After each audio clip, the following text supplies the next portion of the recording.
ही वारी निघालेली आहे, ठिकठिकाणी स्वागत होते. काय सांगाल भावी भक्तांना काय आदेश संदेश द्यावा?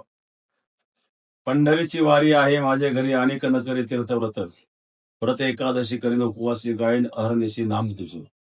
वारकरी म्हटल्यानंतर आषाढी वारी म्हटल्यानंतर हे वारकऱ्याला घरी करमत नसतं. पांडुरंगाचं दर्शन झाल्याशिवाय समाधान नाही.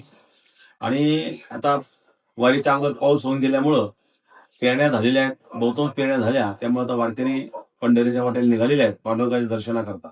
आणि वारकऱ्याचा एक भाव असतो की केव्हा त्या भगवंताचं दर्शन होईल. काही येता देखेन माझा माय बाप घटिका बोटे दिवस देखी धरून या माप. अशा प्रकारे आणि मोठ्या तळमळीने भगवंताचं भजन करीत करीत पांडुरंगाचं चिंतन करीत करीत वारकरी जातात.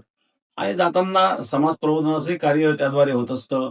त्याद्वारे भगवंताच्या भजनाचं कार्य होतं आणि इतर लोकांना एक सेवेचा संधीचा योग प्राप्त होत असतो. तर अशा प्रकारे ही सुंदर अशी वारी चालू आहे.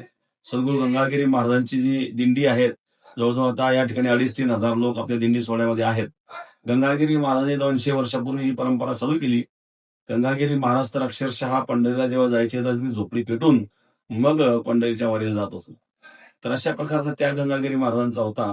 काही लाखो समाज जोडण्याचं काम गंगागिरी महाराजांनी या परमार्थाच्या माध्यमातून केलं.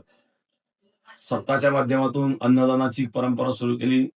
या दिंडी सोहळ्याच्या माध्यमातून ज्ञानदानाचं कार्य असेल, व्यसनाधीन लोकांना व्यसनमुक्त करण्याचं कार्य असेल, तर अशा प्रकारचं कार्य गंगागिरी महाराजांनी केलेलं आहे. आणि वारकरी सुद्धा खूप सुंदर अशा प्रकारे आपली शिस्तप्रिय अशा प्रकारे दिंडी असते. खूप शिस्तीमध्ये आपले वारकरी सर्व असतात. आणि स्वच्छतेच्या बाबतीमध्ये सुद्धा दिंडी निघून गेल्यानंतर ती जागा स्वच्छ करण्याकरता सुद्धा आपल्याकडे मंडळ असतात. आणि वारकरी जे भजन करतात, भजनी मंडळ सुद्धा आपल्या दिंडीमध्ये खूप आहेत.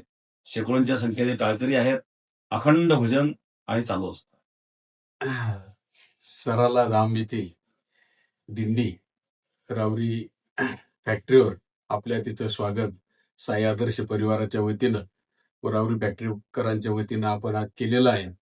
त्या अनेक वर्षाची गंगागिरी महाराजांची या दिंडीची परंपरा आहे.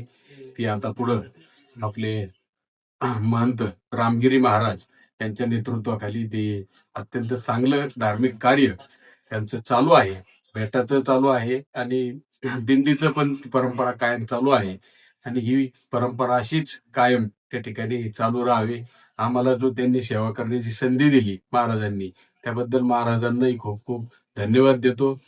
या ठिकाणी मधु महाराज असतील, त्यांचे सर्व सहकारी महाराज मंडळी असतील, दिंडीतील सर्व वारकरी असतील, त्या सर्वांचं मी साई आदर्श परिवाराच्या वतीनं स्वागत करतो.